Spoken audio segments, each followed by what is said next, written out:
അത് ആരാണ്, അവൻ എവിടാണെന്നുണ്ടെങ്കിലും അവന്റെ വീട്ടിൽ പോയി ഞാൻ ശ്വേതയും കൂടെ അവനെ തല്ലും. ഞാൻ തല്ലും, നീ വന്നില്ല ഞാൻ തല്ലും. എന്നിട്ട് തല്ലിയിട്ട് അവൻ എനിക്കെതിരെ കേസ് കൊടുക്കും. എന്നിട്ട് ഞാൻ പോയി ജയിലിൽ കിടക്കും. കാരണം അത്രയധികം മാനസികമായിട്ട് നമ്മളെ ഉപദ്രവിക്കുന്ന ഒരു വ്യക്തിയാണ് അദ്ദേഹം. എനിക്ക് നമ്മളെ 100% അറിയാവുന്ന ഒരാളാണ്. കുറെ നാൾക്ക് ശേഷമാണ് സാർ നാട്ടിലെത്തിയിരിക്കുന്നത്. സുഖമാണോ? കുറെ നാളോ ഞാൻ പോയിട്ട് ഒരാഴ്ചയായി. എനിക്കത് വലിയ കുറെ നാളാണ്. ഞാൻ കഴിഞ്ഞ ഞായറാഴ്ച പോയി, ഞാൻ ഈ ഞായറാഴ്ച തിരിച്ചു വന്നു. ഒരാഴ്ച. അതെനിക്ക് കുറെ ദിവസമാ. അപ്പോൾ ഓക്കെ, എന്തായാലും അൽബേനിയ പോയത് കൊണ്ട് പോഡ്കാസ്റ്റ് തുടങ്ങാൻ സാധിച്ചു. അപ്പോൾ welcome to my podcast. Thank you. Chat with Bhakthan. അപ്പോ ഇതെന്റെ ഭക്തൻ. യെസ്, ലോകത്ത് ഭാര്യയും ഭർത്താവും കൂടി ഇരുന്ന് പോഡ്കാസ്റ്റ് ചെയ്യുന്നത് വളരെ കുറവായിരിക്കും. ഉണ്ടല്ലേ? ഉണ്ട്, ചെയ്യുന്നവരുണ്ട്. അതിലിപ്പോ ചമ്മിപ്പോയി, ഞാൻ കണ്ടിട്ടില്ല. എന്തിനാ അനൂപേട്ടനും ഭാര്യയും ചേർന്നില്ലേ? ശരിയാ, സ്വന്തം ഭാര്യയും ഭർത്താവും കൂടി അങ്ങോട്ടും ഇങ്ങോട്ടും പോഡ്കാസ്റ്റ് ചെയ്യുന്നതിന് എന്തെങ്കിലും പ്രശ്നമുണ്ടോ? ഇല്ലേ? ഉണ്ടോ? എനിക്കറിയത്തില്ല. അങ്ങനെ പ്രശ്നങ്ങളൊന്നുമില്ല. അപ്പോൾ പ്രത്യേകിച്ച് എന്താ പറയാ, ഭയങ്കര രസകരമായിട്ടുള്ളൊരു സംഭവമാണ് വെറുതെ ഇങ്ങനെ സംസാരിക്കുക എന്ന് പറയുന്നത്, അല്ലേ? ശരിക്കും കഴിഞ്ഞ കുറെ നാളുകളായിട്ട് ഇങ്ങനെ ശ്വേത പറയുന്നുണ്ട് ഒരു പോഡ്കാസ്റ്റ് ചാനൽ തുടങ്ങണം എന്നുള്ളത്. ലൈക്ക് എന്തായാലും അത് ഇത് പ്രശ്നം എന്താണെന്ന് പറയുക, തുടങ്ങി കഴിഞ്ഞാൽ ഇത് കണ്ടിന്യൂസ് ആയിട്ട് വെച്ചോണ്ടിരിക്കുക എന്നുള്ളതാണ്. അത് കൊണ്ടുപോകണമല്ലോ മുന്നോട്ട്, അങ്ങനെ കൊണ്ടുപോവുക എന്നുള്ളതാണ് അതിൻ്റെ ഒരു മെയിൻ സംഭവം. അപ്പം ഞങ്ങൾ എറണാകുളത്ത് പാലാരിവട്ടത്ത് ഞങ്ങളുടെ ഫ്ലാറ്റിന്റെ ഏറ്റവും മുകളിലുള്ള ആ സ്ഥലത്ത് പുറകിൽ ഇങ്ങനെ ചെറിയ ചാറ്റമഴ ഇങ്ങനെ പെയ്തുകൊണ്ടിരിക്കുന്നു. ആ ഒരു സമയത്താണ്, ആ സ്ഥലത്താണ് നമ്മളിരുന്ന് പോഡ്കാസ്റ്റ് ചിത്രീകരിക്കുന്നത്. ബാക്ക്ഗ്രൗണ്ടില് നാച്ചുറൽ ബ്യൂട്ടി, പള്ളിയിലെ ബാങ്ക് വിളിക്കുന്നു. അവിടെ ബാക്ക്ഗ്രൗണ്ടിൽ അവിടെ പള്ളിയിലെ ബാങ്ക് വിളി കേൾക്കാം. അപ്പോൾ ശരിക്കും പറഞ്ഞു കഴിഞ്ഞാൽ സാധാരണ എല്ലാവരും പോഡ്കാസ്റ്റിന് വേണ്ടി വലിയ സ്റ്റുഡിയോ ക്രമീകരിക്കും, വലിയ മൈക്കുകളൊക്കെ ഉണ്ടാവും. ശരിക്കും അതാണ് പോഡ്കാസ്റ്റിൻ്റെ ഒരു പ്രൊഫഷണൽ രീതി. പക്ഷേ നമ്മളെപ്പോഴും ട്രാവലിംഗ് ആയതുകൊണ്ട് നമുക്ക് എവിടെ ഇരുന്നും സംസാരിച്ച് മുന്നോട്ട് കൊണ്ടുപോകാം എന്നുള്ളതുകൊണ്ട് നമ്മൾ തൽക്കാലം ഇപ്പോൾ പോഡ്കാസ്റ്റ് ഇങ്ങനെ വളരെ കോമ്പാറ്റബിൾ ആയിട്ടുള്ള രീതിയിൽ പോർട്ടബിൾ സ്റ്റുഡിയോ ഒക്കെ ആയിട്ട്, സ്റ്റുഡിയോ ഒന്നുമില്ല, ഓപ്പൺ ആണ്, എവിടെ സ്ഥലം കിട്ടുന്നു, എവിടെ സംസാരിക്കാൻ ടോപ്പിക് കിട്ടുന്നു അന്നേരം അവിടെ ഇരുന്ന് സംസാരിക്കാം എന്നുള്ളതാണ് ഇപ്പം നമ്മളുടെ തീരുമാനം. സോ അങ്ങനെയാണ് നമ്മുടെ സംഭവം. എന്തായാലും ഇന്ന് നമ്മൾ ഡിസ്കസ് ചെയ്യാൻ വെച്ചിരിക്കുന്ന ടോപ്പിക് എന്ന് പറയുന്നത് ഓഫ് കോഴ്സ് ബോഡി ഷേമിംഗ് ആണ്. ഇതിനു മുമ്പ് നമ്മൾ പലതവണ ഡിസ്കസ് ചെയ്തിട്ടുള്ളൊരു ടോപ്പിക്കാണ്, അല്ലേ? നമ്മൾ പലതവണ വീഡിയോസ് ചെയ്തിട്ടുണ്ട് ബോഡി ഷേമിങ്ങിനെ പറ്റി. ഇത് ബോഡി ഷേമിംഗ് എന്ന് പറഞ്ഞ പൊതുവെ ഉള്ള ടോപ്പിക് ആണ് നമ്മൾ ഇന്ന് ഡിസ്കസ് ചെയ്യുന്നത്. പക്ഷെ അതിലുപരിയായിട്ട് അതിനകത്ത് സംതിങ് പേഴ്സണലും കൂടി ഉണ്ട്. അത് നമ്മൾ പതിയെ അതിനകത്തേക്ക് വരാം. കാരണം എനിക്ക് തോന്നുന്നു നമ്മുടെ കയ്യിലിറങ്ങിയത് എത്ര വർഷമായി? 7 ആവുന്നു. 7 വർഷമായോ? ഈ വർഷം ഓഗസ്റ്റ് 29 വരുമ്പോൾ 7 years. 7 വർഷം ആവുന്നു. ഈ 7 വർഷത്തിനിടയ്ക്ക് എൻ്റെ ഫോളോവേഴ്സ് ആയിട്ടുള്ള പല ആളുകൾക്കും അറിയാം, ഞങ്ങൾ പല രീതിയിൽ ബോഡി ഷേമിങ്, പ്രത്യേകിച്ച് ശ്വേത ബോഡി ഷേമിങ് നേരിടുന്ന ഒരാളാണ്. ശരിയാണ്, ഇപ്പോൾ ഇച്ചിരി തടിയുണ്ട്, ഇപ്പോൾ എനിക്കാണെങ്കിലും ഇച്ചിരി വയറുണ്ട്, ശ്വേതയ്ക്കാണെങ്കിലും ഇച്ചിരി തടിയുണ്ട്. അതിനകത്ത് പല പല റീസൺസ് ഉണ്ടാവും. ഒരാൾക്ക് തടി ഉണ്ട് എന്നുള്ളതിന് പല പല റീസൺസ് ഉണ്ടാവും. അപ്പോൾ അത് ബോഡി ഷേമിങ് ചെയ്യും. ഇപ്പോൾ തടി കുറയ്ക്കണം എന്നൊക്കെ പറഞ്ഞുകൊണ്ട് ശ്വേത ഇച്ചിരി തടി കുറയ്ക്കണം എന്നൊക്കെ പറഞ്ഞിട്ട് സ്നേഹത്തോടെ കമന്റ് ഇടുന്ന ആളുകളൊക്കെ ധാരാളം ഉണ്ട്, ഇഷ്ടംപോലെ ആൾക്കാരുണ്ട്. കാരണം ഒത്തിരി ആൾക്കാർ അങ്ങനെ പറയുന്നുണ്ട്, സ്നേഹത്തോടെ എന്തെങ്കിലും അസുഖം വരും, തടി കുറയ്ക്കണം പറഞ്ഞിട്ട്. is not only people who are telling തടിച്ചുള്ള ആൾക്കാർക്ക് മാത്രമല്ല, കുറെ മെലിഞ്ഞുള്ള ആൾക്കാർ വരെ ഫേസ് ചെയ്യുന്ന, ഇരുണ്ടിരിക്കുന്ന ആൾക്കാർ ഫേസ് ചെയ്യുന്ന അങ്ങനത്തെ കുറെ കാര്യങ്ങൾ. വണ്ണം കൂടിയ പ്രശ്നം, ക്ഷീണം ചെല്ലോ, എന്തെങ്കിലും അസുഖം ഉണ്ടോ? ഞാൻ കഴിഞ്ഞിടയ്ക്ക് ഒരു 5 കിലോ കുറച്ചപ്പോഴത്തേ എല്ലാവരും ശുചിത്തിന് എന്ത് പറ്റി, എന്തെങ്കിലും അസുഖം ഉണ്ടോ, ക്ഷീണിച്ചല്ലോ, അല്ലേ? അതെ അങ്ങനെയുള്ള. അതേപോലെ തന്നെ ഈ മെലിഞ്ഞിരിക്കുന്ന കുറച്ച് എന്താ പറയാ,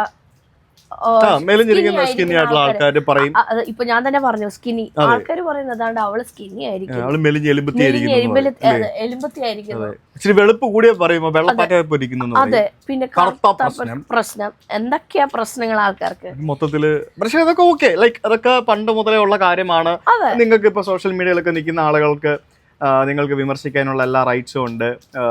U have all the rights to criticise ചെയ്യേണ്ടെന്ന് ഞങ്ങൾ പറഞ്ഞിട്ടില്ല. അതെ, പക്ഷേ ക്രിറ്റിസിസം വേറെ ലെവലിലേക്ക് കടന്നു പോകുമ്പോഴാണ് ശരിക്കും പറഞ്ഞു കഴിഞ്ഞാൽ നമുക്ക് അത് ഒരു വിഷമം എന്നുള്ളതല്ല ആക്ച്വലി അവിടെ വരുന്നത്.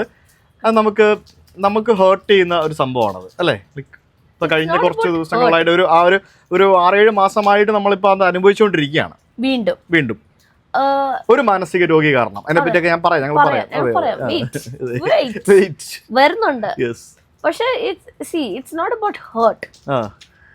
ഈ പറഞ്ഞുകൊണ്ടിരിക്കുന്ന ആൾക്ക് എന്തോത്തിന്റെ ക്രിമികടി എന്ന് പറയും, അത് എന്താണെന്ന് മനസ്സിലാവൂല. യു നെവർ നോ, അല്ലേ? കൃമികടി എന്തുകൊണ്ടാണ് അയാൾക്ക് അത് നമുക്ക് അറിയാനുള്ള ത്വരത വരും എത്രയാണേലും. എനിക്ക് സത്യം പറഞ്ഞാൽ ഇപ്പൊ ത്വരതയുണ്ട്. ആ കമന്റ് ഇടുന്ന ഇല്ലെങ്കിൽ നമുക്ക് അത് വരാം പറയാം. അതൊക്കെ അതിലേക്കൊക്കെ നമുക്ക് വരാം. അതിന് മുമ്പായിട്ട് നമുക്ക് ജനറൽ ആയിട്ട് കുറച്ച് കാര്യങ്ങൾ ഡിസ്കസ് ചെയ്തിട്ട് നമുക്ക് കാര്യങ്ങൾ മുന്നോട്ട് പോകാം. ഇപ്പം ബോഡി ഷെയ്മിംഗ് എന്ന് പറയുന്നത് നമ്മൾ മാത്രമല്ല, പല യൂട്യൂബേഴ്സും അനുഭവിക്കുന്ന ഒരു കാര്യമാണ്. യൂട്യൂബേഴ്സ് അല്ല, സോഷ്യൽ മീഡിയ ഇൻഫ്ലുവൻസേഴ്സ് ആയിട്ടുള്ള അല്ലെങ്കിൽ സോഷ്യൽ മീഡിയയിൽ അത്യാവശ്യം ഫോളോവേഴ്സ് ഉള്ള പല ആളുകളും അനുഭവിക്കുന്ന, അവര് കുറെ വർഷങ്ങളായിട്ട് ഫീൽ ചെയ്തുകൊണ്ടിരിക്കുന്ന ഒരു കാര്യമാണ് ബോഡി ഷെയ്മിംഗ് എന്ന് പറയുന്നത്. പല ആൾക്കാർക്കും ഉണ്ട്. അതെ, ഞാനിപ്പോ കുറച്ച് എൻ്റെ ഒരു അതായത് എൻ്റെ ഒരു അനലൈസ് ഞാൻ ചെയ്തപ്പോൾ എനിക്ക് മനസ്സിലാക്കാൻ പറ്റിയ ഒരു കാര്യം, ആൾക്കാർ കൂടുതലും ടാർഗറ്റ് ചെയ്യുന്നത് ഈ കല്യാണം കഴിച്ച് വീഡിയോ ചെയ്യുന്ന ബ്ലോഗർമാരുടെ ഭാര്യമാരെയാണ്. ശ്രദ്ധിച്ചിട്ടുണ്ടോ? കുറേയൊക്കെ ഉണ്ട്. ഞാൻ കുറേ പേരുടെ ഇങ്ങനെ കുറേ പേര് ആദ്യമൊക്കെ നമ്മൾ വീഡിയോ ഇട്ടപ്പോൾ ഇങ്ങനെ ബോഡി ഷെയിം ചെയ്യുന്നത് നമ്മൾ ഫേസ് ചെയ്തിട്ടുണ്ട്. സോ അവരൊക്കെ കൂടുതലും, അതായത് ഇപ്പോൾ ഞാൻ പുള്ളിക്കാരൻ്റെ ഭാര്യയാണ്, അതേപോലെ വേറൊരു ആളുടെ ഭാര്യനോ ഭർത്താവിനെയോ അങ്ങനെ ഫേസ് ചെയ്യുന്ന കുറെ പേരുണ്ട്. അതൊക്കെ എനിക്ക് കണ്ടിട്ട് മനസ്സിലാവാൻ തോന്നിയത് ദേ ആർ സോഫ്റ്റ് ടാർഗറ്റ് എന്ന് പറഞ്ഞിട്ട് അവർ ടാർഗറ്റ് ചെയ്യുന്ന പോലെ ഒരു ഫീൽ എനിക്ക് ചെയ്തിട്ടുണ്ട് ഒരിടയ്ക്ക്. ബിക്കോസ് കുറെ പേര് പറഞ്ഞിട്ടുള്ള കാര്യമാണ്. ഇതിനോട് എത്ര പേര് യോജിക്കുന്നു എനിക്ക് അറിയത്തില്ല, പക്ഷെ ഒരിടയ്ക്ക് ഞാൻ അത് കേട്ട ഒരു കാര്യമായതുകൊണ്ടാണ് ഞാൻ ഇത് പറഞ്ഞത്. അപ്പൊ അത് എന്റെ ഒരു അനലൈസിങ് ആണ്. പക്ഷെ to an extent there are a lot of people who have come forward. കുറെ പേര് വന്നിട്ടുള്ള. ഇപ്പം ബോഡി ഷെയ്മിങ്ങിന്റെ എക്സാമ്പിൾസ് എന്ന് പറയാനായിട്ട് എനിക്ക് തോന്നുന്നു ഹണി റോസിന്റെ ഒക്കെ വേണേ ബോഡി ഷെയ്മിംഗ് ആയിട്ടൊക്കെ എടുക്കാൻ പറ്റും അല്ലേ? ഹണി റോസിന്റെ കേസുകളൊക്കെ തീർച്ചയായും. It is her wish. അവർക്ക് എങ്ങനെ നടക്കുന്നു, it is her wish. We are nobody to judge her. You want to see her photos, you see her photos. നിങ്ങൾക്ക് ഇഷ്ടമല്ലെങ്കിൽ നിങ്ങൾ കാണണ്ട, കാണാതിരുന്നാ പോരെ. അത് കണ്ടിട്ട് ഫ്രസ്ട്രേഷൻസ് തീർക്കുന്നു. എനിക്ക് ഹണി റോസിന് ആക്ച്വലി ബോഡി ഷെയ്മിംഗ് അല്ല, എനിക്കൊന്ന് ആളുകളുടെ മനസ്സിലെ ലൈംഗിക ദാരിദ്ര്യം എക്സ്പോസ് ചെയ്യുന്നൊരു സംഭവമാണോ എന്നും തോന്നാം അല്ലേ? അല്ലേ? അങ്ങനെ എനിക്ക് പുള്ളിക്കാരുടെ ഇഷ്ടമാണ്. അതെ, ഇപ്പൊ എന്റെ ഇഷ്ടമാണ് എനിക്ക് ഇങ്ങനത്തെ ഡ്രസ് ഇട്ട് നടക്കുന്നത്. ശ്വേത കഴിഞ്ഞ ദിവസം ഇച്ചിരി മുട്ടറ്റം വരെയുള്ള ഫ്രോക്ക് ഇട്ടോണ്ട് നടന്നെന്നും പറഞ്ഞോണ്ട് എന്തായിരുന്നു, ഇറക്കം കുറഞ്ഞു പോയെന്നും. അതെ, എനിക്ക് കുഴപ്പമില്ല, എന്റെ ഭർത്താവിന് കുഴപ്പമില്ല, പിന്നെ നിങ്ങൾക്ക് എന്താ പ്രശ്നം? ഓക്കെ, അല്ല നിങ്ങൾക്ക് പ്രശ്നമുണ്ടോ? എനിക്ക് പ്രശ്നമില്ല. അത് നിന്റെ ഇഷ്ടമാണ്. ഇപ്പൊ ഞാൻ നിക്കറിട്ട് നടന്നപ്പോ എന്തായിരുന്നു ഓർമ്മയുണ്ടോ?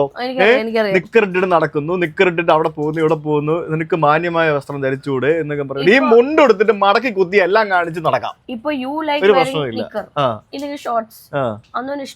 അതെ, എന്ത് കംഫർട്ടബിൾ ആണോ നോക്കണ്ടേ, അതോ കണ്ണുകൊണ്ട് കാണുന്ന ആളുടെ ആണോ ഇഷ്ടം നോക്കണ്ടേ? പിന്നെ ഒരു കാര്യമുണ്ട്, ഇപ്പൊ നമ്മളൊരു കാര്യം പ്രസന്റ് ചെയ്യുമ്പോഴത്തേക്കിനും എനിക്ക് പണ്ട് പല സമയത്ത് തോന്നിയിട്ടുള്ളതാണ്, ഞാൻ പണ്ട് പല പ്രോഗ്രാമുകളിലും ആ പ്രോഗ്രാമുകൾക്ക് സ്യൂട്ടബിൾ അല്ലാത്ത വസ്ത്രങ്ങളൊക്കെ ഇട്ട് പോയിട്ടുണ്ടായിരുന്നു എന്നുള്ളത് പണ്ടൊക്കെ. പക്ഷെ അതിപ്പോ ഞാൻ ചേഞ്ച് ചെയ്തു. ഞാനിപ്പം ഇപ്പൊ പോകേണ്ട സ്ഥലത്ത് പോകേണ്ട രീതിയിലൊക്കെ തന്നെ വസ്ത്രം ധരിച്ചിട്ടാണ് പോകാൻ ശ്രമിക്കാറ്. അതൊക്കെ കറക്ഷൻസ് ഓക്കെ. പക്ഷെ നമ്മൾ ട്രാവൽ ചെയ്യുന്ന സമയത്ത് ഷോർട്സ് ഇട്ടു ഇല്ലെങ്കിൽ നമുക്ക് കംഫർട്ടബിൾ ആയിട്ടുള്ള വസ്ത്രം ഇട്ടു എന്നൊക്കെ പറയുന്നത് that is also A part of ഒരു ബോഡി ഷെയ്മിംഗ് എന്ന് വേണം പറയാം. ഈ ഇന്ത്യ മഹാരാജ്യത്ത് എന്താ നമുക്ക് എല്ലാത്തിനും ഫ്രീഡം ഉണ്ട്, ഇതുണ്ട്. His freedom, what he wants to wear. അല്ലേ? അതെ, അത് ആൾക്കാർ ചിന്തിക്കത്തില്ല. അപ്പൊ അങ്ങനെ ഒത്തിരി ഇൻഫ്ലുവൻസേഴ്സ് നമുക്ക് എനിക്ക് നോക്കി കഴിഞ്ഞാൽ ഒത്തിരി ഇൻഫ്ലുവൻസേഴ്സ് അങ്ങനെ ഫീൽ ചെയ്തിട്ടുണ്ട്. അപ്പൊ ഈ ഹണി റോസിന്റെ ഇല്ലേ, അത്യാവശ്യം അവര് പോപ്പുലർ ആയതുകൊണ്ടും പിന്നെ അവര് DGPക്കൊക്കെ പരാതി കൊടുത്തിട്ട് അവരുടെ കേസൊക്കെ കുറച്ച് ലൈം ലൈറ്റിൽ വരികയും അവർക്കെതിരെ എന്താ പറയാ കമന്റ് ഇട്ട ആളുകളൊക്കെ കുറച്ച് ആൾക്കാരെ വിളിച്ച് കണ്ടുപിടിക്കുകയും അവർ കണ്ടുപിടിച്ച് കഴിഞ്ഞാൽ ഉള്ള പ്രശ്നം എന്താ അറിയോ? നമ്മുടെ നാട്ടിലേ ഇങ്ങനെ കണ്ടുപിടിച്ച് കഴിഞ്ഞാൽ ഇപ്പൊ ഞാനിപ്പോ ഒരു സ്ത്രീയെ സെക്ഷുവലി ഇൻസൾട്ട് ചെയ്തുകൊണ്ടുള്ള ഒരു കമന്റ് ഇട്ടാൽ മാത്രമാണ് ശരിക്കും നമ്മൾ പണിഷ് ചെയ്യാൻ പറ്റുന്നതെന്നാണ് എനിക്ക് തോന്നുന്നത്. അല്ലാതെ ഇപ്പൊ ഞാൻ തടിച്ചിന്ന് വിളിച്ചു ഈ പറഞ്ഞ പോലെ, അല്ലെങ്കിൽ ഞാൻ വേറെ എന്തെങ്കിലും തരത്തിലുള്ള വൃത്തിയുടെ ഭാഷ ഉപയോഗിച്ചു എന്നൊക്കെ പറഞ്ഞു കഴിഞ്ഞാൽ പണിഷ് ചെയ്യാൻ പറ്റില്ല എന്നൊക്കെയാണ് പലരുടെയും വിചാരം. പക്ഷേ നമുക്ക് വരുന്ന മെയിലുകളൊക്കെ അതിൽ കടുന്ന രീതിയിൽ ഒക്കെ തന്നെയാണ് മെയിലുകൾ വരുന്നത്. നമുക്ക് അതിന്റെ കോണ്ടന്റിലേക്ക് വരണ്ട, അത് വരാം പതുക്കെ ഇല്ലേ? അപ്പോ അതിലും വൃത്തികെട്ട ഭാഷയിലുള്ള മെയിലുകളാണ് വരുന്നത്. പക്ഷെ ഈ മെയിൽ അയക്കുന്ന ആൾക്കോ കമന്റ് ഇടുന്ന ആൾക്കോ അയാളുടെ വിചാരം നമ്മൾ ഇയാളെ പിടിച്ചു കഴിഞ്ഞാൽ ഇയാളെ പണിഷ് ചെയ്യാൻ പറ്റില്ല എന്നുള്ളതാണ്. എന്താ സ്വാതന്ത്ര്യമാണ് കാണിക്കുന്നത്, റൈറ്റ്സ് ടു ഫ്രീഡം, എന്നൊക്കെ പറഞ്ഞാണ് കാണിക്കുന്നത്. അപ്പോ ശരിക്കും ഉണ്ടല്ലോ ഈ ആളെ പിടിച്ചു കഴിഞ്ഞാൽ എനിക്ക് അയാളെ നിയമത്തിന്റെ മുമ്പിൽ കൊണ്ടുപോയിട്ട് നിയമത്തിന്റെ വഴിയിൽ പ്രത്യേകിച്ച് വലിയ ശിക്ഷയൊന്നും വാങ്ങിച്ചു കൊടുക്കാൻ പറ്റത്തൊന്നുമില്ല. പക്ഷെ ആളെ പിടിച്ചു കഴിഞ്ഞാൽ ഉണ്ടല്ലോ അത് ആരാണ്, അവൻ എവിടാണെന്നുണ്ടെങ്കിലും അവന്റെ വീട്ടിൽ പോയി ഞാനും ശ്വേതയും കൂടെ അവനെ തല്ലും. ഞാൻ തല്ലും, നീ വന്നില്ല ഞാൻ തല്ലും. എന്നിട്ട് തല്ലിയിട്ട് അവൻ എനിക്കെതിരെ കേസ് കൊടുക്കും. എന്നിട്ട് ഞാൻ പോയി ജയിലിൽ കിടക്കും. അതാണ് അവൻ, അങ്ങനെ പറ്റും. അതാണ് ഇപ്പൊ നമ്മളെ വൃത്തികേട് പറഞ്ഞ് ഉപദ്രവിക്കുന്ന ഒരാളെ നമുക്ക് പണിഷ് ചെയ്യാൻ പറ്റില്ലെങ്കിൽ ഞാൻ പോയി അവനെ തല്ലിയിട്ട് എനിക്ക് അവനെ തല്ലണം, എനിക്ക് അവനെ തല്ലി, ഞാൻ അവന്റെ മുഖത്ത് നോക്കി തല്ലി, ഞാൻ മുഖത്ത് തന്നെ അടിക്കും. ഞാൻ അടിച്ചല്ല, അവൻ അന്ന് ഇന്ന് നേരത്തൊന്നും ഇല്ലായിരിക്കും, അവനെ എങ്ങനെയും ഞാൻ തല്ലും, ഉപദ്രവിക്കും, ഫിസിക്കൽ ഹാം ചെയ്യും. എന്നിട്ട് അവൻ എനിക്കെതിരെ പോലീസിൽ കംപ്ലൈന്റ് കൊടുത്ത് ഞാൻ പോയി അകത്ത് കിടക്കും. അത് മതി. അതെന്റെ നിയമ സംവിധാനത്തോടുള്ള ഒരു എന്താ പറയാ പ്രതിഷേധം എന്ന് വേണമെങ്കിൽ പറയാം. കാരണം അത്രയധികം മാനസികമായിട്ട് നമ്മളെ ഉപദ്രവിക്കുന്ന ഒരു വ്യക്തിയാണ് അദ്ദേഹം. എനിക്ക് നമ്മളെ 100% അറിയാവുന്ന ഒരാളാണ്. സർവേലൻസ് നമ്മുടെ കേരള പോലീസിന് കുറച്ചെങ്കിലും കഴിവുണ്ടെങ്കിൽ ആ ആൾ ഉടനെ തന്നെ പിടിച്ചിരിക്കും എന്നുള്ളതാണ് നമ്മൾ ശ്രമിച്ചുകൊണ്ടിരിക്കുന്നത്. ശ്വേത 2 മാസമായി സൈബർ പോലീസിൽ പരാതി നൽകിയിട്ട് 2 മാസമായിട്ട് കാര്യമായിട്ടുള്ള നീക്കുപോക്കുകളും പരിപാടികളൊന്നും നടക്കുന്നില്ലായിരുന്നു. പക്ഷെ ഇപ്പൊ നമ്മൾ സ്ലോലി അത് വീണ്ടും കാരണം അത് കുത്തിപ്പൊക്കിക്കൊണ്ട് വരികയാണ്. അപ്പൊ ഇതിനകത്ത് നമുക്ക് മെയിനായിട്ട് വരുന്ന സംഭവങ്ങൾ എന്താണെന്ന് ഞാൻ ഒന്ന് പറഞ്ഞു തരാം. കാരണം എലിഫന്റ് എന്നൊക്കെ ഇതിനകത്ത് വായിച്ചതാണ്. അത് നിങ്ങള് വായിക്കുന്നത് പോട്ടേന്ന് വെക്കാം, മെയില് പോട്ടേന്ന് വെക്കാം. എന്തിനാ എന്റെ ചാനൽ നിങ്ങൾ എടുത്താ കണ്ടാ നിങ്ങൾക്ക് അതേ ഞങ്ങളിപ്പോ കമന്റ്സ് ഒന്നും ഡിലീറ്റ് ചെയ്യാറില്ല. എന്റെ ചാനലിലും പല വീഡിയോകളിലും പുള്ളി ഇടുന്ന കമന്റുകൾ ഞാൻ പിൻ ചെയ്ത് വെക്കാറുണ്ട്, എല്ലാവരും കാണട്ടെ എന്ന് വെച്ചിട്ട്. കാരണം കാണണം. പണ്ടൊക്കെ ഞങ്ങൾ ഇഷ്ടംപോലെ കമന്റുകൾ ഡിലീറ്റ് ചെയ്യുമായിരുന്നു. ഇത് ആക്ച്വലി 1-2 വർഷമായിട്ട് ഇതേ വ്യക്തി തന്നെയാണ് ചെയ്തുകൊണ്ടിരിക്കുന്നത്. അതിൽ കൂടുതലായി 7 years കല്യാണം കഴിഞ്ഞിട്ട് 7 years ഇതേ വ്യക്തി തന്നെയാണ് ചെയ്യുന്നത്. ഇതേ വ്യക്തിയാണ്, ഇതേ ഭാഷയാണ്, ഇതേ ഭാഷ. ഇവൻ ചെയ്യുന്ന പരിപാടി എന്ന് പറഞ്ഞാല് ഇവൻ എല്ലാ ദിവസവും പുതിയ ഇമെയിൽ ഇവനാണോ ഇവളാണോ എന്നുള്ളത് നമുക്ക് കൺഫേം ചെയ്യേണ്ടിയിരിക്കുന്നു. ആരാണെങ്കിലും എല്ലാ ദിവസവും രാവിലെ ഒരു ഇമെയിൽ ഐഡി ഉണ്ടാക്കും. എന്നിട്ട് ആദ്യം നമുക്കൊരു മെയിൽ അയക്കും. എന്നിട്ട് അതിനകത്ത് കുറെ CC ഉണ്ടാവും. ഈ CC വെക്കുന്ന ടീമുകൾ ഞാനുമായിട്ട് ബന്ധപ്പെട്ട എല്ലാ ടീമുകൾക്കും CC അയക്കും. അതായത് ഇന്ന് ഞങ്ങൾ എടുത്ത വീഡിയോ സലീഷേട്ടന്റെ കൂടെയുള്ള വീഡിയോ ആണെങ്കിൽ സലീഷേട്ടന്റെ സലീഷേട്ടനുള്ള മെയില്, മുതലാളിക്ക്, SR ജംഗിൾ റിസോർട്ടിന്റെ അങ്ങനെ പല ആൾക്കാർക്ക് എത്രയൊക്കെ ഉണ്ടോ അതിനെല്ലാം നിതിൻ ഗഡ്കരിക്ക് വരെ മെയിൽ അതെ Nitin Gadkari NHA National Highway Authority of India പറയാം. അപ്പൊ നിലവിൽ ഇപ്പൊ ഞാനൊരു കുറച്ച് 10-15 ഇമെയിൽസ് ഭയങ്കര വിവരമുള്ളവനാ, ഭയങ്കര മിടുക്കനാ. ഇവന്റെ ഇമെയിലിന്റെ ക്യാപ്ഷൻസ് ഒക്കെ പറയണം. അതായത് എൻക്വയറി റിഗാർഡിംഗ് പെറ്റ്സ് എന്താണെന്ന് ഞാൻ വഴിയെ പറയാം. എലിഫന്റ് റമ്മേജ്, ഫാറ്റി ശ്വേത ഭക്തൻ, എൻഡോക്രൈൻ ഡിസ്റപ്റ്റേഴ്സ്, ഫ്രോഡ് ഭക്തൻ, പിന്നെ ഫാറ്റി ശ്വേത ഭക്തൻ, ഫ്രോഡ്സ്റ്റർ ഭക്തൻ, ഫ്രോഡ് കക്കൂസ ഭക്തൻ, തടിച്ചി, ഫ്രോഡ് ഭക്തൻ, ഫാറ്റി വൈഫ്, ഫാറ്റി പ്രാക്ക് വൈഫ് എന്നൊക്കെ പറഞ്ഞുകൊണ്ട് അങ്ങനെയാണ് ഇതിൻ്റെ ഇമെയിലിൻ്റെ ടൈറ്റിൽസ് പോകുന്നത്. അപ്പോൾ April 18 നമുക്ക് വന്നൊരു ഇമെയിലാണ്. We would be interested in getting a new flat at National Kingdom Kochi provided pets are allowed എന്ന് പറഞ്ഞുകൊണ്ടാണ് നാഷണൽ കിങ്ഡത്തെ അഡ്രസ് ചെയ്തിട്ടാണ് അയാൾ മെയിൽ അയച്ചിരിക്കുന്നത് ഞങ്ങളുടെ ഫ്ലാറ്റിന്. It looks like a flat owner by name Sujit Bhaktan has housed an elephant by name Shweta as shown in his house. Probably is it okay to keep pets? Please confirm എന്ന് ചോദിച്ചോണ്ട് അതാണ് അവൻ അയച്ചിരിക്കുന്നത്. Elephant എൻ്റെ ഭാര്യ ഒരു പെറ്റാണെന്നും ഞാൻ ആ പെറ്റിനെ elephant ആയിട്ട് കൺസിഡർ ചെയ്ത് ഞാനിവിടെ വളർത്തുവാണെന്നുമാണ് ഈ നായിന്റെ മോൻ മെയിൽ അയച്ചിരിക്കുന്നത്. പറയും, ഞാൻ അതിന്റെ അപ്പുറത്തെ ഭാഷ പറയും. മ്യൂട്ട് ചെയ്തോ, നിങ്ങൾക്ക് വേണം എന്താണെന്ന് വെച്ചാൽ ചെയ്തോ. അല്ല ഇവൻ ഇങ്ങനെ പറയാന്നുണ്ട് എനിക്ക് എന്റെ ഫ്രസ്ട്രേഷൻ തീർക്കാനല്ലേ പറ്റുള്ളൂ. ഇപ്പൊ അത് ഒരു മെയില് അത് എന്തോ OCFRK@gmail.com എന്നും പറഞ്ഞുകൊണ്ട് ഒരു ഇമെയിൽ ഐഡി ആണ് ഉണ്ടാക്കിയിരിക്കുന്നത്. അത് നാഷണൽ ബിൽഡേഴ്സിന് അയച്ചിട്ടുണ്ട്, നാഷണൽ ബിൽഡേഴ്സ് മുംബൈ അയച്ചിട്ടുണ്ട്, സ്റ്റഡി ലിങ്ക്സിന് ടാഗ് ചെയ്തിട്ടുണ്ട്, എൻ്റെ ഇമെയിൽ ഐ ഡിക്കും ശ്വേതയുടെ മെയിൽ ഐ ഡിക്കും അയച്ചിട്ടുണ്ട്. അപ്പോൾ അത്തരത്തിൽ 2 മെയില്. അതിനുശേഷം April 20 2 ദിവസം കഴിഞ്ഞിട്ട് എലിഫന്റ് റമ്മേജ്. അപ്പൊ നമ്മള് ആനക്കട്ടിയിൽ റിസോർട്ടിൽ പോയിട്ട് ഒരു വീഡിയോ ഇട്ടായിരുന്നു. അപ്പൊ അതാണ് സംഭവം. അപ്പം സെയിം ഇമെയിൽ ഐഡിയിൽ നിന്നും ഇവൻ അയച്ചു SR jungle resort, info@SR jungle resort, booking@SR jungle resort. പിന്നെ എനിക്ക് സിംഗപ്പൂരിലുള്ള എൻ്റെ ഫ്രണ്ട് ടോണിച്ചായന്, ഫാസിൽ ബ്രോന്, സുനീർ ക്യാൻഡിക്ക്, പിന്നെ മലബാർ ഗ്രൂപ്പിന് അയച്ചിട്ടുണ്ട്. മലബാർ ഗോൾഡിന്റെ അവർക്ക് അയച്ചേക്കുന്നു.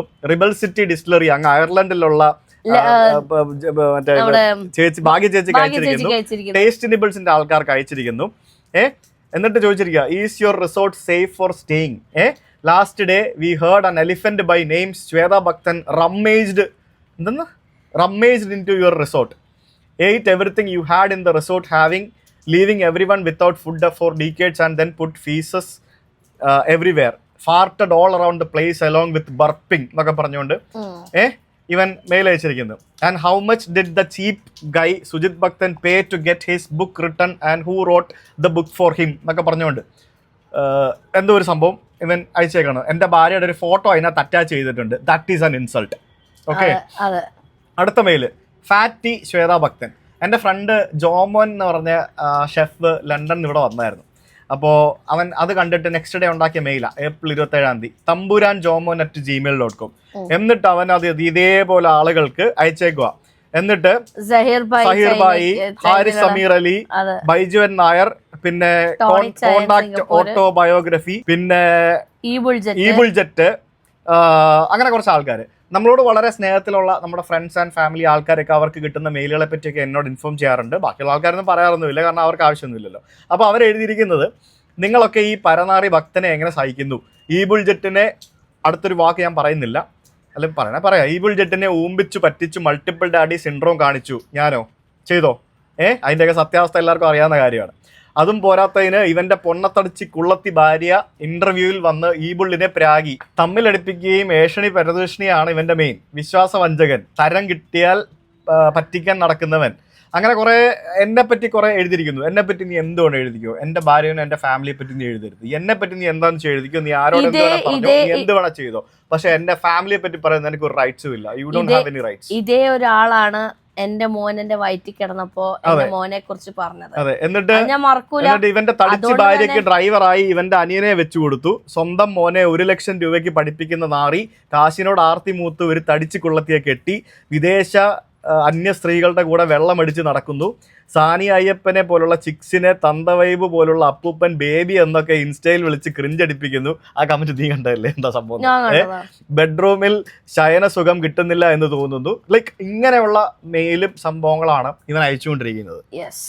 അവന്റെ വായിക്കാൻ പോയി കഴിഞ്ഞാൽ നിങ്ങൾ ഈ വീഡിയോയില് മുൻപിലിരുന്ന് വായിക്കാൻ പറ്റാത്തത്ര വൃത്തികേടുകളാണ് ഇവൻ എഴുതി വെച്ചിരിക്കുന്നത്. അവന്റെ പൊണ്ണത്തടിച്ച് കുള്ളത്തി ശ്വേത ഭക്തൻ ഞാനൊന്നും തിന്നില്ല എന്ന് പറഞ്ഞ് തിന്നു മുടിക്കും. INB ട്രിപ്പ് ഫുൾ മസാല ദോശയും വിഴുങ്ങി ഏമ്പക്കവും വളിയും വിട്ട് തൂറി മെഴുകി ഫുൾ ടൈം വണ്ടിയുടെ പുറകിൽ ഉറക്കമാണ്.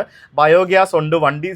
ലൈക്ക് ഇറ്റ്സ് കംപ്ലീറ്റ്ലി ഇതുപോലെ സംഭവം. ഇതിനിടയ്ക്ക് ഇവൻ ഈ പറഞ്ഞ പോലെ ഇത് വലിയ ഇതൊക്കെ ടൈപ്പ് ചെയ്ത് വരണമെങ്കിൽ തന്നെ എനിക്ക് തോന്നുന്നു അവന് 1/4 മണിക്കൂർ വേണം. ഭക്തന് അടിപ്പോഫില ഉള്ളോണ്ട് ഋഷി പൊട്ടനുണ്ടായി.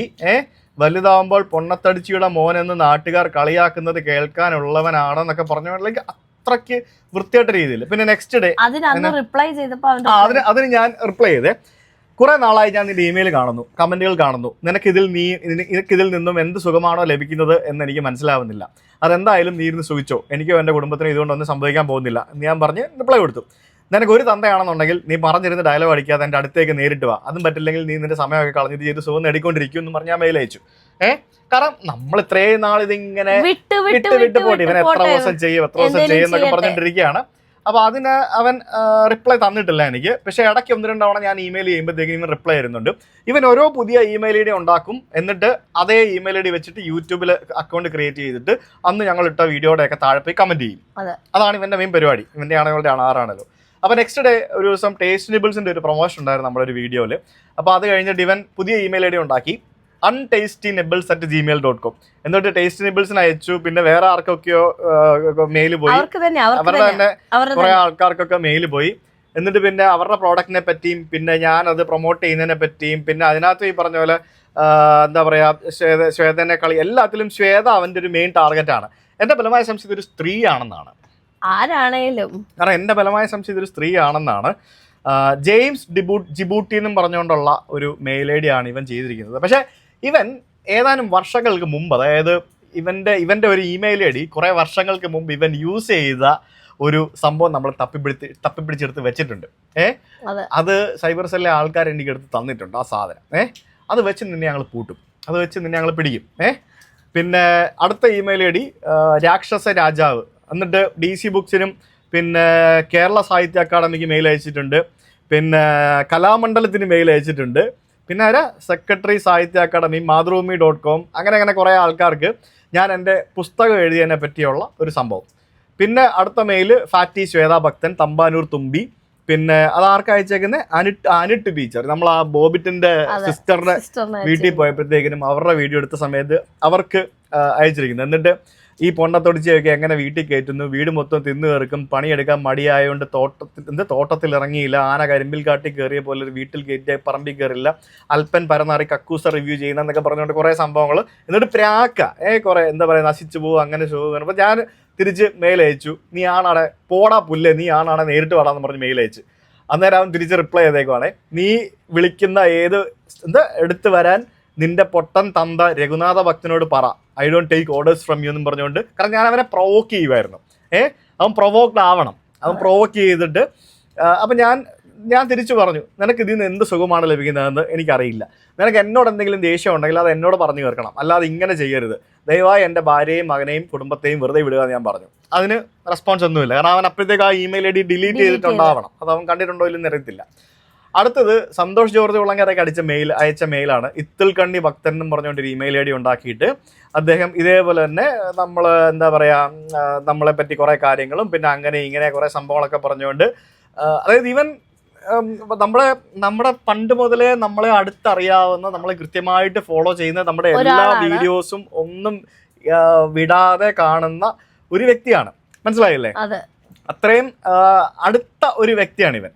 എന്നിട്ട് സന്തോഷ് ജോർജ് കുളങ്ങരയ്ക്ക് അയച്ച മെയിലിലും ഈ പറഞ്ഞ പോലെ കുറേ സംഭവങ്ങൾ എഴുതിയിട്ടുണ്ട്. പിന്നെ അടുത്ത മെയില് പറ്റിക്കൽ മിസ്റ്റർ ഭക്തൻ എന്നെ സ്പോണ്ണത്തടിച്ച വൈഫ്, അതാണ് അടുത്തത്. അതെ, അത് നമ്മളടുത്ത് മൂന്നാറിൽ പോയപ്പോൾ നമ്മളൊരു പൂൾ വില്ലയുടെ വീഡിയോ ചെയ്തായിരുന്നു. അവർക്ക് അയച്ച മെയിലാണ് ആ സംഭവം.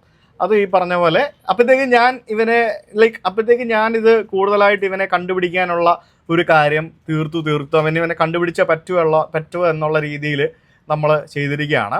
അപ്പോൾ ഇനി ഞാൻ എന്നിട്ടുണ്ട് പർട്ടിക്കുലർ സംഭവങ്ങളൊക്കെ ചെയ്യുന്നുണ്ട് ഫ്യൂച്ചറിൽ. അവൻ എന്തായാലും അവർക്കൊക്കെ മെയിൽ അയക്കുമല്ലോ. അവൻ ഇനി ഒരു പർട്ടിക്കുലർ സ്ഥലത്തേക്ക് അവൻ ഇനി മെയിൽ അയച്ചു കഴിഞ്ഞാൽ അവൻ നമ്മുടെ വലയിലായി. അതിനുള്ള എല്ലാ വലകളും നമ്മൾ വിരിച്ചിട്ടുണ്ട്. നീ അയക്കേ, നീ എന്താ 2 ദിവസമായിട്ട് മെയിൽ അയക്കാൻ? ഇന്നലെ കണ്ടില്ലല്ലോ. അയക്കടാ, നീ ഇന്നെന്താ മെയിൽ അയക്കാൻ, ഇന്നലെ എന്താ മെയിൽ അയക്കാൻ? നിന്റെ മെയിൽ കാത്തിരിക്കുകയാണ് ഞങ്ങളിപ്പോൾ. നീ മെയിൽ അയക്കും. നിന്റെ ലാസ്റ്റ് കമന്റുകൾ എന്താണ്? അതിൽ ഏറ്റവും മോശമായ കമന്റ് ഇട്ടിരിക്കുന്നത് യൂട്യൂബിലാണ് വൃത്തികെട്ട കമന്റുകൾ ഏറ്റവും കൂടുതൽ ഇടുന്നത്. ഫേസ്ബുക്കിനൊക്കെ അല്ല, മറ്റേ ഫേസ്ബുക്കിലും വരത്തില്ല. കാരണം ഫേസ്ബുക്കിൽ വന്നാൽ അവൻ പെട്ടെന്ന് പിടിക്കപ്പെടുമെന്ന് അവൻ അറിയാം. എന്താ പറയുക, ഈ പൊണ്ണത്തൊടിച്ച് എത്ര ആളുകൾ പറഞ്ഞാലും ഒരു നാണോ ഉളുപ്പും ഇല്ലാതെ ഇരുന്ന് തിന്ന് മറ്റൊന്ന് മറിച്ച് യൂട്യൂബിൽ ഇട്ടിട്ടുണ്ട്. തള്ളേ നിങ്ങൾ ബ്രാ ഇടൂലേ, ഒത്ത സൈസ് കിട്ടാത്തതിനാണോ, അതോ ആ വെകിളി തെണ്ടി ഋഷിച്ചക്കന് ആ ബസൂക്കയിൽ നിന്ന് എനിക്ക് വിശക്കുന്ന എന്ന് പറയുമ്പോൾ പാല് കൊടുക്കാനാണോ? നല്ല വൃത്തികേടായിട്ടുണ്ട്, ഒരു ഷാൾ ഇട്ടാ വൃത്തികേട് മറച്ചൂടെ, കീലേരി അച്ചു. ഈ ഒരു കമന്റ് മതി അതിനെ പൂട്ടാൻ. ബോഡി ഷേമിംഗ് അല്ല ഇത്. ബോഡി ഷേമിംഗ്, ഇതൊക്കെ ബോഡി ഷേമിംഗ് അല്ല. മനസ്സിലായില്ലേ? അപ്പോൾ പിന്നെ അടിച്ചിരുന്ന ഉടുമ്പ് ഭക്തൻ, ഫ്രോഡ് ഭക്തൻ, ഫാറ്റി പ്രാക്ക് വൈഫ് എന്നൊക്കെ പറഞ്ഞുകൊണ്ട് അങ്ങനെ കുറെ സംഭവങ്ങൾ. അതിനിടയ്ക്ക് അവൻ റിപ്ലൈ ചെയ്തിരിക്കുന്നത് എന്റെ റൈറ്റ് ആണ്. അന്ന് ആ മറ്റേ മെയിൽ എടുത്തില്ലേ, മറ്റേ ഇന്ന് വന്നാണോ മിനിഞ്ഞാന്ന് വന്നാണോ? അല്ല, NHI റിപ്ലൈ ചെയ്ത് കൊടുത്തത്. അതിനകത്ത് കുറേ ഉണ്ട്. ഇവൻ അത് ചെയ്യുന്നു ഇത് ചെയ്യുന്നു എന്നൊക്കെ പറഞ്ഞിട്ട് ഇതിങ്ങനെ കുറേ ഞാൻ വായിക്കാൻ പോയി കഴിഞ്ഞാൽ ഇതിന് 2-3 മണിക്കൂർ ഞാൻ ഇരുന്ന് വായിക്കേണ്ട രീതിയിലൊക്കെയുള്ള മെയിലുകളാണ് സംഭവം. സോ ഇതാണ് ഇതിനകത്തെ ഒരു മെയിൻ സംഭവം എന്ന് പറയുന്നത്. സോ ഇത് ഞാനോ ശ്വേതയോ എൻ്റെ കുടുംബമോ മാത്രം ഫേസ് ചെയ്യുന്ന ഒരു സംഭവമല്ല. ഇത് കോമൺ ഫേസ് ബൈ എവരിബഡി ഉണ്ട്, ഇല്ലെന്ന് ഞാൻ പറയുന്നില്ല. ഒരു പരിധി വരെ ആൾക്കാർ ശ്രമിക്കും. പിന്നെ സത്യം പറഞ്ഞാൽ ഞങ്ങളും ഇതെന്തോ വ്യക്തിപരാഗമുള്ള പോലെ. എനിക്കറിയണം അയാൾക്ക് എന്താ എന്നോട് ഇത്രയും ഇതെന്ന്. അയാളുടെ ഔദാര്യത്തിന് കൈ കിട്ടിയാൽ അത് എവിടെ ആണെങ്കിലും ഞാൻ നിനക്ക് നിന്നെ വന്ന് തല്ലിയിരിക്കും. അത് എന്ത് നീ ചെയ്താലും നിന്നെ ഞാൻ തല്ലിയിരിക്കും. എനിക്ക് നീ തല്ലി ഞാൻ ജയിലിൽ പോയി കിടന്നാലും എനിക്ക് ഒരു കോപ്പവും ഇല്ല എന്ന് ഞാൻ പറയാണ്. അത് ഉറപ്പായിട്ട് ഞാൻ തല്ലിയിരിക്കും. നിന്നെ എന്തെങ്കിലും ചെയ്തിരിക്കും. അത് നീ നോക്കി വെച്ചോ, ഊന്നി വെച്ചോ നീ അത്. അത്രയ്ക്ക് എനിക്ക് നിന്നോട് ദേഷ്യമാണ്. ഞാൻ തല്ലിയില്ല, ശ്വേതയാണെങ്കിലും നിന്നെ തല്ലും. ഉറപ്പായിട്ടും നിന്നെ ഞാൻ പിടിച്ചു നിർത്തി ശ്വേതയാണെങ്കിലും നിന്നെ തല്ലും. ഞങ്ങൾ രണ്ടുപേരും കൂടെ നിന്നെ തല്ലിയിരിക്കും, ഇല്ലെങ്കിൽ എന്തെങ്കിലും പണിയെടുത്ത് നിനക്ക് എന്തെങ്കിലും നിന്റെ ഉപദ്രവം ഹാം ചെയ്ത് നിന്നെ ഫിസിക്കൽ ഹാം ചെയ്തിരിക്കും ഞാൻ. അത് 100% ഉറപ്പാണ്. ഈ വീഡിയോയുടെ പേരിൽ എനിക്ക് കേസ് വന്നാൽ എനിക്കൊരു കോപ്പുമില്ല. ഇനി നിന്നെ തല്ലി എന്ന് പറഞ്ഞ് നീ കേസ് കൊടുത്താൽ എനിക്കൊരു കോപ്പുമില്ല. ഞങ്ങൾ അകത്ത് പോയി കിടക്കാൻ ഞങ്ങൾ ഹാപ്പിയാണ്. എൻ്റെ മോനെ ഇപ്പം അമ്മ അച്ഛനും ഉണ്ട്, അല്ലെങ്കിൽ ചേതൾ അമ്മ അച്ഛനുണ്ട്, അവർ നോക്കിക്കോളും. അതിൻ്റെ പേര് ഞങ്ങൾ അകത്ത് പോയി കിടക്കാൻ ഞങ്ങൾ തയ്യാറാണ്, ഒരു കുഴപ്പമില്ല. പിന്നെ ഇവിടെ കുറെ ഭരണകൂടം ഉണ്ടല്ലോ, ഇവരൊക്കെ ഉണ്ടല്ലോ നമ്മുടെ കൂടെ, അവർ സഹായിക്കോടാ ഞങ്ങളെപ്പോലുള്ള ആൾക്കാരെ സഹായിക്കുക. നീ പറഞ്ഞാൽ നിന്നെ കണ്ടുപിടിക്കാനായിട്ട്. ഇനി നീ കേരളത്തിലല്ല, ഇന്ത്യയിലില്ല, നീ വിദേശത്താ ഏതെങ്കിലും രാജ്യത്താണെന്നുണ്ടെങ്കിൽ നീ ഇന്ത്യ കാലുകുത്തുന്ന ആ ദിവസം നിന്നെ പൊക്കിയിരിക്കും, പൂട്ടിയിരിക്കും. നിനക്ക് വേണ്ടി മാത്രമാണ് ഞങ്ങൾ ഈ വീഡിയോ ചെയ്യുന്നത്. അറിയോ നിനക്ക്? അറിയോ? നിനക്ക് വേണ്ടി മാത്രം അല്ലേ? അത്രേ ഉള്ളൂ. ഇനി നീ ഇത് കണ്ടിട്ട് നീ മെയിൽ അയക്കേ, നീ മെയിൽ അയക്കും. പുതിയ മെയിലുകളൊക്കെ വേണോ? തരാം. പുതിയ ആൾക്കാർ, പുതിയ ബന്ധങ്ങളുണ്ട്. ഇപ്പൊ ഞാൻ പുതിയ പ്രൊമോഷൻ വീഡിയോ ഒക്കെ ചെയ്യുന്നുണ്ട്. നീ എല്ലാവർക്കും മെയിൽ അയക്കേ. പുതിയ സംഭവങ്ങളൊക്കെ വരുന്നുണ്ട് പലതും, നീ മെയിൽ അയക്കേ. അപ്പോ അതെ, നിനക്ക് കുറച്ചെങ്കിലും ഉളുപ്പുണ്ടെങ്കിൽ, ഈ പറഞ്ഞ പോലെ ഉളുപ്പില്ലാത്തവനെ കുറച്ചെങ്കിലും ഉളുപ്പുണ്ടെങ്കിൽ ചെയ്യത്തില്ലല്ലോ, അല്ലേ? മനസ്സിലൊരു പേടി ഉണ്ടെങ്കിൽ അവന് പേടിയുണ്ട്, അവനൊന്ന് ഭയന്നിട്ടുണ്ട്, അവന് പേടിയുണ്ട്. പക്ഷെ അവൻ പേടിയില്ല എന്ന് പറഞ്ഞ് കാണിക്കുന്നതാണ്. എനിക്ക് തോന്നുന്നില്ല പേടിയില്ല എന്ന് പറഞ്ഞ് കാണിക്കുന്നതാണ്. ഉളുപ്പുണ്ടെങ്കിൽ അവൻ ചെയ്യത്തില്ല. അതെ, അപ്പൊ അങ്ങനെ കുറെ സംഭവങ്ങളൊക്കെ ഉണ്ട്. സോ ഇത് ഇങ്ങനെ ഫേസ് ചെയ്യുന്ന ആളുകൾ, പ്രത്യേകിച്ച് ഫാമിലിനെയൊക്കെ ഇൻസൾട്ട് ചെയ്യുന്ന ആളുകൾ, യു ഷുഡ് കം അപ്പ്. നമ്മുടെ നാട്ടിൽ നിയമങ്ങളുണ്ട്, ആ നിയമങ്ങൾ അനുസരിച്ച് പല കാര്യങ്ങളും നമുക്ക് ചെയ്യാൻ സാധിക്കും. അപ്പോൾ അങ്ങനെയുള്ള കാര്യങ്ങളൊക്കെ ചെയ്യാനായിട്ട് നമുക്ക് പറ്റുന്നതാണ്. സോ അങ്ങനെയുള്ള കാര്യങ്ങളിലേക്ക് മുന്നിലോട്ട് വരണം. പിന്നെ എനിക്ക് തോന്നുന്നു ഈ കൂടുതലും ഈ ഫാമിലി ആയിട്ടൊക്കെ വീഡിയോ ചെയ്യുന്ന ആളുകളെയാണ് പലരും ടാർഗറ്റ് ചെയ്യുന്നത്, അല്ലേ? അല്ലേ? ഫാമിലി ആയിട്ട് വീഡിയോ ചെയ്യുന്ന പലരെയും എനിക്ക് കണ്ടിട്ട് അങ്ങനെ മനസ്സിലായത്. അപ്പൊ അവര് സോഫ്റ്റ് ടാർഗറ്റ് ആയി പോകുമ്പോ അവര് കുത്തി നോവിച്ചാല് ദേ വിൽ സ്റ്റോപ്പ്. ഇവർക്ക് എന്ത് കിട്ടുമെന്ന് എനിക്കറിയാം. ഈ പറഞ്ഞ പോലെ മാനസിക വൈകല്യമോ മാനസിക പ്രശ്നങ്ങൾ എന്തെങ്കിലും ഉള്ള ആൾക്കാരായിരിക്കും ചിലപ്പോ. അതും ആവാം, ഇല്ലേ? പ്രോപ്പറായിട്ട് ട്രീറ്റ്മെന്റ് കിട്ടാതെ, അതൊന്നുമല്ല, പ്രോപ്പറായിട്ട് ട്രീറ്റ്മെന്റ് ഒക്കെ കിട്ടാതെ എന്തെങ്കിലും മാനസികമായിട്ട് പ്രശ്നങ്ങളുള്ള ആരെങ്കിലും ആയിരിക്കും, അല്ലേ? അങ്ങനെയോ? എന്തായാലും അവർക്ക് ഇതൊക്കെ ഇങ്ങനെയൊക്കെ പറയുമ്പോൾ മനസുഖമായിരിക്കും. ബട്ട് ഇറ്റ്സ് നോട്ട് മനസുഖം. നിങ്ങൾ പെടും എന്ന് ഒരു നാൾ കള്ളൻ പല നാൾ കള്ളൻ ഒരു നാൾ പിടിക്കപ്പെടും. പിടിക്കപ്പെടും, അത് ആരാണേലും. അതെ, അത് അങ്ങനെയാണ് സംഭവം. അപ്പം ഇത് ഇങ്ങനെയുള്ള കുറേ സംഭവങ്ങൾ നമുക്ക് കാണുന്നതാണ്. പക്ഷെ ഇത് ഒരു ഇഷ്യൂ ആകുമ്പോഴാണ് ഇതൊക്കെ ശരിക്കും എല്ലാവരും എടുത്തിട്ട് കുടയുന്നത്. അതെ, പക്ഷെ ഇത് കുടയിലൊന്നുമില്ല. ഞങ്ങൾ നിങ്ങളോട് അറിവ് പറഞ്ഞതേ ഉള്ളൂ. ഞങ്ങളുടെ ഒരു മനസ്സിലെ ഭാരം നിങ്ങളോട് കൂടി ഷെയർ ചെയ്തു, അത്രേ ഉള്ളൂ. ഇതാരെയും പിടിക്കാതെ ഇത് ഞങ്ങൾ പിടിച്ചോളാം, ആരാന്ന്, നോ ഇഷ്യൂസ്. പക്ഷെ നിങ്ങളൊക്കെ ആ കമന്റ്സ് ഒക്കെ പോയി കാണണം. എല്ലാവരും വായിക്കല്ല, അവന് സന്തോഷമാവട്ടെ, എല്ലാവരും വായിക്കുക. അവനെ കുറിച്ച് എന്താ ഡിസ്ലൈക്ക് കൊടുക്കൂ. ഡിസ്ലൈക്ക് വേണ്ട, ലൈക്ക് ചെയ്തോ, നിങ്ങൾ കമന്റ് ചെയ്തോ, എല്ലാം ചെയ്തോ. അവരിടുന്ന എല്ലാ കമന്റും ഞാൻ പിൻ ചെയ്ത് വെക്കുന്നതായിരിക്കും വീഡിയോ. എന്റെ ഷോർട്സില് വീഡിയോസില് മിക്ക ഇപ്പൊ അതിലും ഉണ്ട്, എല്ലാത്തിലും ഉണ്ട്. അതെ, ഇപ്പൊ നമ്മളാരും തെറ്റ് ചെയ്യാത്തവരല്ല, നമ്മളെല്ലാവരും എന്തെങ്കിലുമൊക്കെ തെറ്റുകൾ എപ്പോഴൊക്കെ ചെയ്തിട്ടുണ്ടാവും. പക്ഷെ തെറ്റ് ചെയ്ത് കഴിഞ്ഞാൽ നമ്മൾ ക്രിട്ടിസൈസ് ചെയ്യുന്ന പോലല്ല ഒരു ഫാമിലി ലെവലിലേക്ക് കയറിയുള്ള ഇൻസൾട്ടിങ്ങും സെക്ഷൽ ഹറാസ്മെന്റ്സും സെക്ഷൽ അസോൾട്ടിങ്ങും പരിപാടികളൊക്കെ, അതൊക്കെ ഭയങ്കരമായിട്ടുള്ള എന്താ പറയാ ഒരു ക്രൈമാണെന്ന് തന്നെ മനസ്സിലാക്കേണ്ടിയിരിക്കുന്നു.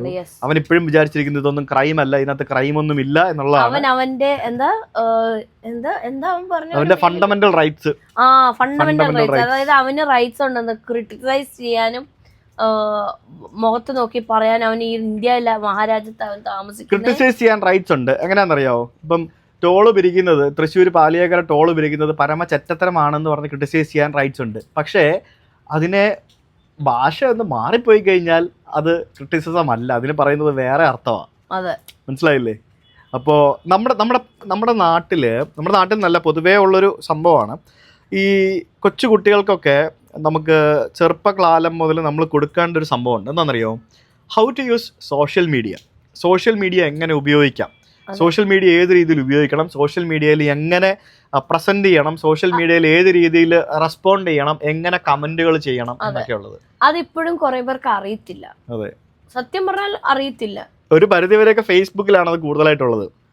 എനിക്ക് കുറെ പേര് കമന്റ് ഇടുമ്പോ മോളെ വണ്ണം കുറയ്ക്കണം എന്നൊക്കെ പറഞ്ഞിട്ട് കുറെ പേര് എഴുതിയിട്ടുണ്ട്. പക്ഷെ എനിക്ക് ഞാൻ അതൊന്നും നല്ല രീതിയിൽ തന്നെ എടുത്തിരിക്കുന്നത്. I have never taken it bad words, because bad ആയിട്ട് ഞാൻ എടുത്തിട്ടില്ല. Because they have written it in a nice way. നല്ല രീതിയിൽ തന്നെയാണ് എഴുതിയിരിക്കുന്നത്. ഇങ്ങനെയൊക്കെ എഴുതിയിരിക്കുന്ന ആൾക്കാരെ കാണുമ്പോഴാണ് ഇറ്റ്സ് നോട്ട്, എനിക്കറിയത്തില്ല, എനിക്ക് അവനോട് ദയാഭാവമാണ് തോന്നിക്കുന്നത്. അവന് എന്തോ വലിയൊരു അസുഖമുണ്ട്, അത് അവൻ്റെ പറഞ്ഞു തീർക്കുന്ന പോലെയാണ് എനിക്ക് തോന്നിയത്. അസുഖമുള്ള ആള് അതിനോട് നമ്മൾ എന്താ പറയുന്നത്, അതിന് what you say for that? I feel പിറ്റി for him. ഞാൻ എന്തായാലും ലൈക്ക് ഞാൻ കുറച്ച് കാര്യങ്ങൾ ഡിസൈഡ് ചെയ്തിട്ടുണ്ട്.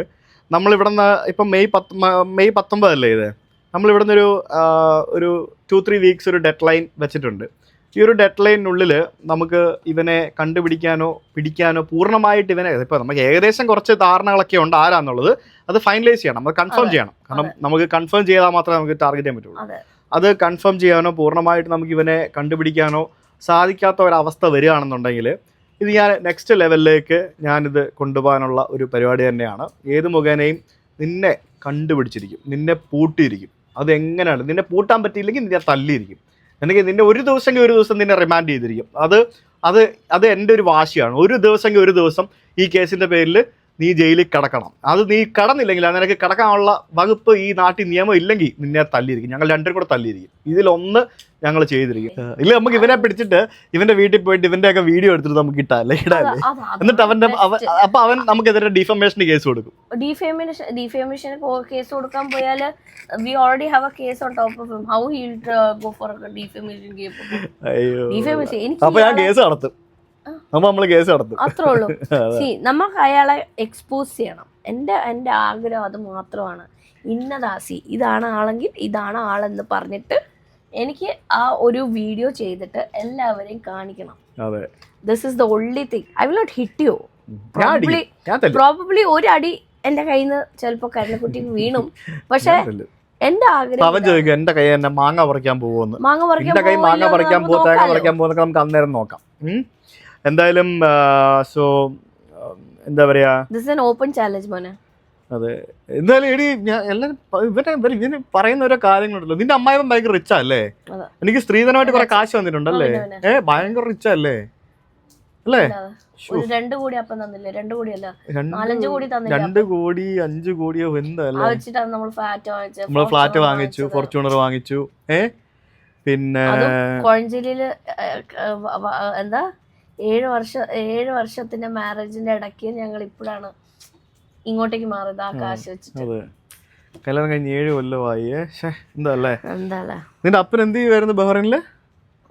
എന്റെ അപ്പനറിയാം, എനിക്കും അറിയാം, അമ്മയ്ക്കും അറിയാം. അത് മതി. പിന്നെ അവിടെ ജോലി ചെയ്ത ആൾക്കാർക്കും അറിയാം. നമ്മളാരും ബോൺ റിച്ചോ അല്ല. എന്റെ അപ്പൻ മെർസിഡീസ് ഓടിച്ചോണ്ടിരുന്നതാണ്. എന്തൊക്കെയല്ലേ?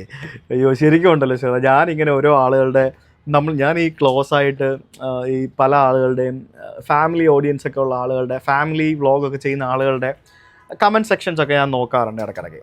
ഇവരൊക്കെ ഫേസ് ചെയ്യുന്ന പ്രശ്നങ്ങൾ ഇതാണ് പലതും. തീർച്ചയായും. പിന്നെ ഇതിനകത്ത് ഇപ്പം it's not about body shaming എന്ന് മാത്രമല്ല, ഒരാളെ എങ്ങനെ മാനസികമായിട്ട് തകർക്കാൻ ശ്രമിക്കുവാണെങ്കിൽ, ബുദ്ധിയുള്ള ഒരാളാണെങ്കിൽ അതിലൊന്നും വീഴത്തില്ല മോനെ. ഇതാണ് ഉദ്ദേശമെങ്കിൽ നോ, നെവർ. എന്തായാലും ഞങ്ങൾ ഇവിടെ തളർന്നിട്ടില്ല. വർഷമേരായിട്ട് നീ ഇത് പടന്നുകൊണ്ടിരുന്നിട്ട് നമ്മൾ തളർന്നിട്ടില്ല. പക്ഷെ നിനക്ക് ഞങ്ങളെ കുറച്ച് വേദനിപ്പിക്കാൻ നിനക്ക് സാധിച്ചു. ഞങ്ങളെ ഫ്രസ്ട്രേറ്റഡ് ആക്കാൻ നിനക്ക് സാധിച്ചു. ആ ഫ്രസ്ട്രേഷൻ ഞങ്ങൾ ഈ ഒരു വീഡിയോയിലൂടെ ഞങ്ങൾ തീർത്തു. ഇനി ബാക്കി ഫ്രസ്ട്രേഷൻ നിന്നെ കൈ കിട്ടിക്കഴിയുമ്പോൾ ഞങ്ങൾ തീർത്തോളാം. അത്രേ ഉള്ളൂ. നീ അയക്കേ, നീ മെയിൽ അയക്കേ. കുറച്ച് മെയിൽ ഐ ഡിസ് വേണം, ഞാൻ തരാം. ഇത് ഈ ഒരു ടോപ്പിക് ഞാനാ പറഞ്ഞത് ബോഡി ഷേമിങ് ചെയ്യാന്ന്. പക്ഷേ ബോഡി ഷേമിങ്ങിനെ കുറിച്ച് നമുക്ക് ഈ പോഡ്കാസ്റ്റ് ചെയ്യാന്ന് പറഞ്ഞു. പക്ഷേ ഇത് ആൾക്കാരോട് എനിക്ക് പറയാനുള്ളത്, ഇത് കാര്യമായിട്ട് ചിന്തിക്കേണ്ട ഒരു കാര്യമാണ്. അതായത് ഒരാൾ നിങ്ങളെ ടാർഗറ്റ് ചെയ്യാൻ ശ്രമിക്കുവാണെങ്കിൽ അത് അവർക്ക് നിങ്ങൾ മിണ്ടാതിരിക്കരുത്, നിങ്ങൾ മുന്നോട്ട് വരണം. മിണ്ടാതിരുന്നാലാണ് പ്രശ്നം. മനസ്സിലായോ? നമ്മൾ ഓർമ്മയുണ്ടോ ഇതേപോലെ ഒരു വീഡിയോ ഇട്ടിട്ട് നമ്മളിങ്ങനെ ബോഡി ഷേമിങ് ചെയ്തു എന്ന് പറഞ്ഞിട്ട് ഒരു വീഡിയോ ഇട്ടത് ഒരു അയൻബി ട്രിപ്പിനൊക്കെ മുമ്പ്, അതിനൊക്കെ മുമ്പ് അയൻബി ട്രിപ്പ് സീസൺ 2 നമ്മൾ അവിടെ നിൽക്കാൻ നേരമാണ് നമ്മൾ ചെയ്തത്. നിന്റെ ചാനലിലെ കമന്റ് ഡിലീറ്റ് ചെയ്താ? ഷോർട്സിൽ ഉണ്ടായിരുന്ന ഒരു കമന്റ് ഉണ്ടല്ലോ. ഉണ്ട്. പൊണ്ണത്തടിച്ചിക്ക് സൈസുള്ള ഡ്രസ്സ് കിട്ടാനില്ല, അതുകൊണ്ട് അടുത്ത പള്ളിയിലെ അച്ഛൻ്റെ ലോഹയിട്ട് കുർബാന ചെല്ലാനാണോ ഒന്നിനും കൊള്ളാത്ത ഈ പൊണ്ണത്തടിച്ചെ വിളിച്ചത്? ഋഷി ബി ലൈക്ക് ഈ തള്ളേനെ കിണറ്റിലിടണം. എൻ്റെ ഫ്രണ്ട്സ് പൊണ്ണത്തടിച്ചിയുടെ മോൻ എന്ന് പറഞ്ഞ് കളിയാക്കുന്നു. എനിക്ക് എൻ്റെ അപ്പനും ഒരു എംബറാസ്മെൻ്റ് ആണ് ഈ തടിച്ചിയുള്ള തള്ളേനെ ഇത് പല പല കമൻറ്റുകളാട്ടോ. കള്ളേനെ കളക്റ്റീവിൽ വിളിച്ചത് പള്ളിയിലെ അച്ഛൻ കുർബാന ചെളിക്കാനാണോ? തടിച്ച് ഒരു ഇത്ര കമൻറ്റുള്ള ഒരൊറ്റ വീഡിയോയിൽ തടിച്ച് തിന്ന് കൊഴുത്ത് ഇപ്പോൾ ലോഹ മാത്രം ഇടാൻ പറ്റൂ. അതിലേതോ ഒരു കമന്റിന് കുറെ പേര് റിപ്ലൈ ചെയ്തിട്ടുണ്ട്, എന്തൊരു മനുഷ്യനാണോ താനെന്നൊക്കെ. അതൊക്കെ ഇഷ്ടംപോലെ ആൾക്കാർ റിപ്ലൈ ചെയ്തിട്ടുണ്ട്. പക്ഷെ അതൊന്നും നെവർ മാറ്റർ ആയ അവരെയും തെറി വിളിക്കുന്നുണ്ട്, റിപ്ലൈ ചെയ്യുമ്പോൾ അവരെയും തെറി വിളിക്കുന്നുണ്ട്. അപ്പൊ അങ്ങനത്തെ കുറെ സംഭവങ്ങൾ. അപ്പൊ അങ്ങനെ പല പല കമന്റുകൾ. You are telling something. നീ എന്താ പറയുക? എന്ത് പറഞ്ഞു? ഞാൻ പറയുമായിരുന്നു, നിങ്ങൾ മുന്നോട്ട് വരണമെന്നേ ഞാൻ പറയത്തുള്ളൂ. അതായത് മിണ്ടാതിരിക്കരുത്. നമ്മൾ അന്ന് വീഡിയോ ചെയ്തത് അയൻബി ട്രിപ്പിന്റെ ഒക്കെ മുമ്പാ, അതായത് 2019 ആയപ്പോ ഫസ്റ്റ് സ്റ്റാർട്ടിങ്. ഞങ്ങളെ കല്യാണം കഴിഞ്ഞ് ഒരിടയ്ക്ക് നമ്മൾ ഡ്രീം ക്യാച്ചറിൽ വെച്ചൊരു വീഡിയോ ചെയ്ത ഓർമ്മയുണ്ടോ? യെസ്. അപ്പോൾ ആ ഒരു ട്രിപ്പ് വീഡിയോ ഇട്ടതിന് പിന്നെ ഈ ഒരു മെയില് അങ്ങനത്തെ കുറെ കാര്യങ്ങളൊക്കെ വരുന്നതൊക്കെ കുറെയൊക്കെ നിന്നതായിരുന്നു. പിന്നെ വീണ്ടും പയ്യെ തുടങ്ങി. ഇത് നിനക്കൊരു ലാസ്റ്റ് ചാൻസും കൂടിയാണ്. നന്നാവണമെങ്കിൽ ലാസ്റ്റ് ചാൻസ് ആണ്. നീ ഇത് നിർത്തിക്കോ. ഇനി എനിക്ക് നിന്റെ ഭാഗത്തുനിന്നൊരു മെയിലോ കമന്റോ വന്നു കഴിഞ്ഞാൽ ഇത് നീ ചലഞ്ചായിട്ട് മഴ എടുത്തോ. നീ ചലഞ്ച് അക്സെപ്റ്റ് ചെയ്യുന്നവനല്ലേ, നീ ചലഞ്ചിൽ പ്രൊവോക്ഡ് ആവുന്നവനല്ലേ. അവനെ നമുക്ക് പ്രൊവോക്ക് ചെയ്യാം മാക്സിമം. നിന്നെ പ്രൊവോക്ക് ചെയ്യാൻ വേണ്ടി തന്നെടാ ഈ വീഡിയോ. ഇനി നീ ഞങ്ങൾക്ക് ഒരു മെയിലോ കമന്റ് ഇതേപോലത്തെ ഒരു വൃത്തിയുടെ കമന്റോ ഇട്ട് കഴിഞ്ഞാൽ പിന്നെ ബാക്കി നമ്മൾ നോക്കിക്കോളാം. അത്രേ ഉള്ളൂ. എന്തായാലും thank you so much for being the guest of my video blog. എനിക്ക് വയ്യ പോഡ്കാസ്റ്റ്. ഇടക്കിടക്ക് തള്ളാല്ലേ? പിന്നല്ല. പക്ഷെ ഇത് തള്ളാൻ അടിപൊളി ടോപ്പിക് ആയിരുന്നോണ്ട് എന്തായാലും കുറെ നാൾക്ക് ശേഷമാണ് നമ്മൾ ഇങ്ങനെ ഒരുമിച്ചിരുന്ന് സംസാരിക്കുന്നത്. അതിനും അങ്ങനെ നമ്മുടെ സ്വന്തം ചാനലിലെ പോഡ്കാസ്റ്റ് വഴിയൊരുക്കുകയാണ്. അപ്പോൾ thank you so much. Bye bye.